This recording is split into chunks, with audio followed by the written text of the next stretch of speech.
Hey guys, what's up? It's Luke Exotic here again tonight. I got my tiger friend. Come here. Come here, little Mogadishu. Say hello. Hello. And I've got a special treat for you tonight. I got my bear friend here, coming from the McDonald's. Anyway, we're just sitting here on the front porch, rocking, just hanging out. Got thinking about Joe today. You know, he got too caught up in his fame. He got too many tigers. And when you got too many tigers like little Mogadishu here running around, they're hard to feed. You can't pay everybody. I mean, how much free meat can you get from Walmart? Yeah. Jamie McDonald, you know what I'm talking about. So anyway, I think I have a solution to his problem. Bear with me. When you got too many animals, what do?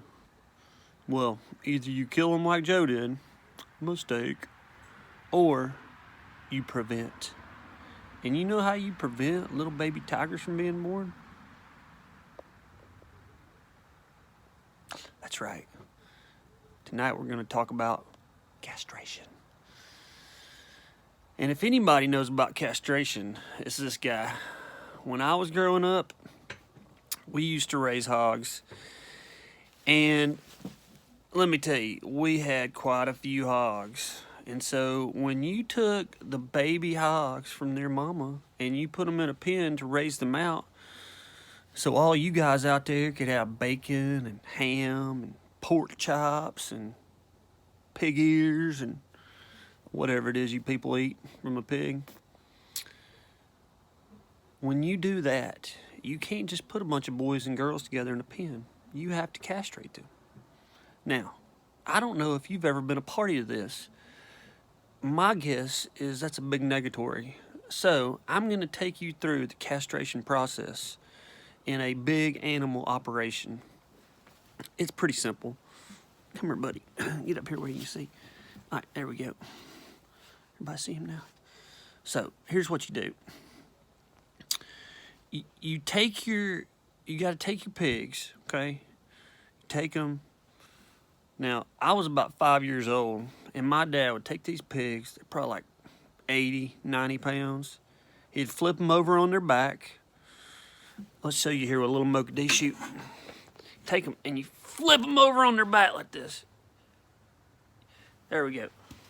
This is just for illustration purposes. This isn't really happening. You take them, you flip them over on their back, and then, so I was 5 years old. He would sit me atop the pig, okay? So imagine this tiger right here is a pig. He would sit me on top of the pig, just like a straddle of it. Now I would get a straddle of this pig right here, and so I get a straddle of this pig right here, and I would hold on to the back legs. Now imagine me when I'm 5 years old, a 5-year-old version of me, probably didn't weigh 45 pounds soaking wet, holding on to an 80 or 90 pound pig's legs. And my father would sit over there. He'd get a razor blade, like sharp, brand new razor blade. And he would squeeze these pig testicles, almost like you're squeezing like a gigantic pimple. Just squeeze them where they'd plump up. And then he'd take that razor blade and he'd just go and just cut down through there. And then squeeze that thing out, and he'd cut it loose. And here's the good part. We had this dog named Dog. It was a beautiful dog. Half English sheepdog, half German shepherd. And it would sit over by the trailer. And we would go through 30, 40 pigs. And he would eat every one of these testicles. I mean, every one of them. I don't know where they were going, but he would eat them all. And the whole time, I'd just be sitting there holding on to these pigs' legs. And you can imagine, like, I was like shaking like this because the pigs were shaking around and squealing. Like, wah, wah, wah, wah. Anyhow, you can't imagine. Hold on here. Now, being a little kid, sometimes I'd let go. I mean, it's pretty hard to hold on to a pig's legs when somebody's castrating, especially a big one. And then my dad would tie their legs together or something. I don't know. I'd have to hold on to them. We made it through it. I mean, he's sitting there with a razor blade, so it is kind of dangerous. Then we'd take them and he'd put them in the pen with the rest of the pigs. And he had this blue lotion spray he'd spray on their back and their backside. You know what I'm talking about. And then they'd go on their merry way, eating their curds and whey or whatever.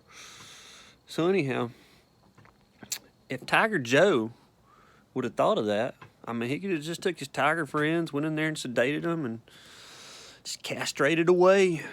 He wouldn't have had to worry about feeding so many tigers. He could have had a litter every now and then to replace them. But he could have had a more sustainable population. And that's what maybe we need to work toward. So all you guys and gals out there, or as Carol might say, all you cats and kittens, make sure you have those cats and dogs and maybe even a tiger or two. Make sure you have them spayed and neutered. Good night, friends.